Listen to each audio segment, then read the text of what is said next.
kita itu ketika beramal kita tidak menuntut, tidak mencari, tidak bertujuan amal kita itu untuk apa? Dilihat, untuk dikomentari, untuk mendapatkan apresiasi, untuk mendapatkan penghargaan, untuk mendapatkan validasi.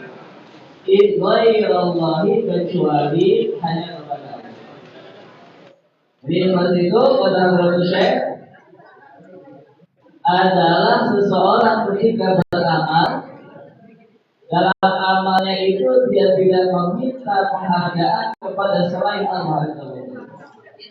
Amal yang dilakukan oleh seorang hamba tidak dijadikan untuk mendapatkan pujian kecuali dari Allah.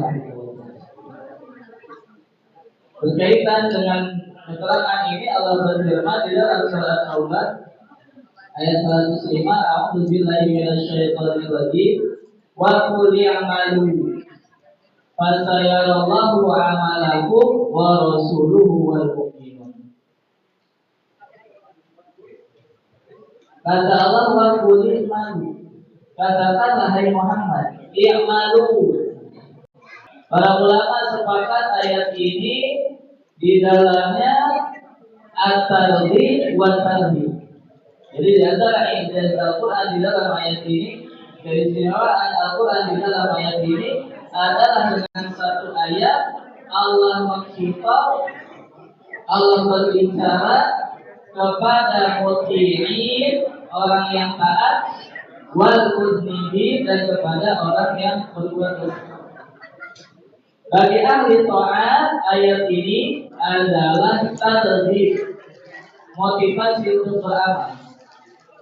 Bagi orang yang berdosa, ahli maksiat, ayat ini adalah tarhib, tahdid, untuk menakut-nakuti mereka supaya berhenti dari perbuatan dosa. Kata Allah melalui lisan Nabi diperintahkan qul i'malu, katakanlah kepada umat manusia, termasuk kita umat saat ini, i'malu, beramallah.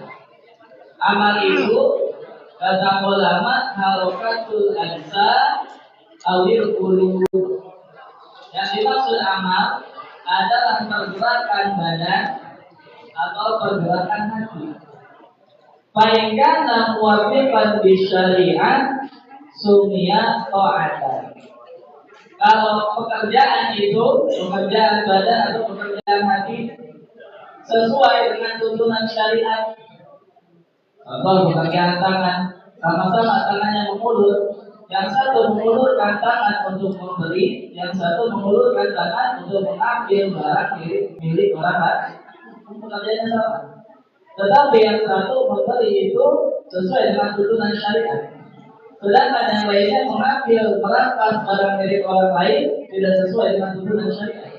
Kalau pekerjaan itu sesuai dengan tuntunan syariat dikatakan ta'atan, ketaatan. Kalau tidak sesuai atau bahkan melanggar syariat dikatakan maksiatan sebagai maksiat. Baik pekerjaan lahir ataupun pekerjaan batin. Di dalam hati senang, sedih, berkeluh kesah dan lain sebagainya, itulah pekerjaan. Kata Allah melalui lisan Nabi, i'malu, wahai semua umat, i'malu, beramal. Mau amal soleh ataupun amal soleh, amal baik dari taat atau bermaksiat, silakan.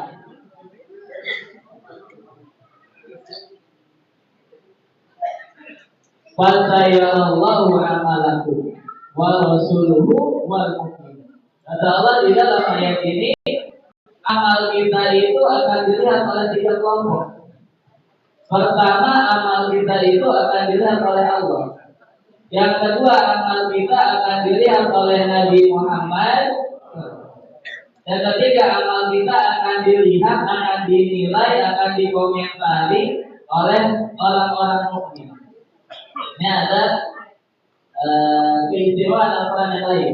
Ketika Allah mengatakan, walaupun amal itu dilihat oleh Allah, Rasul, dan juga orang mukmin, tapi lihatlah susunannya.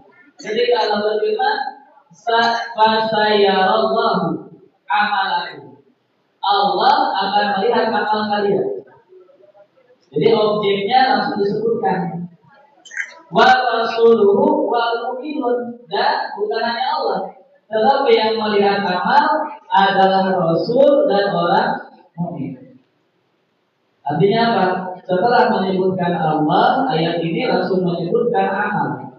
Sedangkan ketika menyebutkan Rasul dan orang mukmin disebutkan belakangan.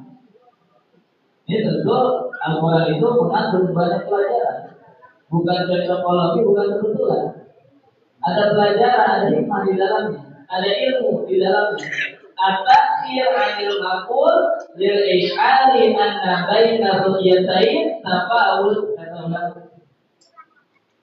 Dibedakannya ketika menyebutkan Allah akan melihat amal, langsung disebutkan amalnya. Baru kemudian Rasul dan orang mukmin di belakang. Jadi Rasul dan orang mukmin ditaruh di belakang setelah amal. Diakhirkan daripada objek, daripada makulnya.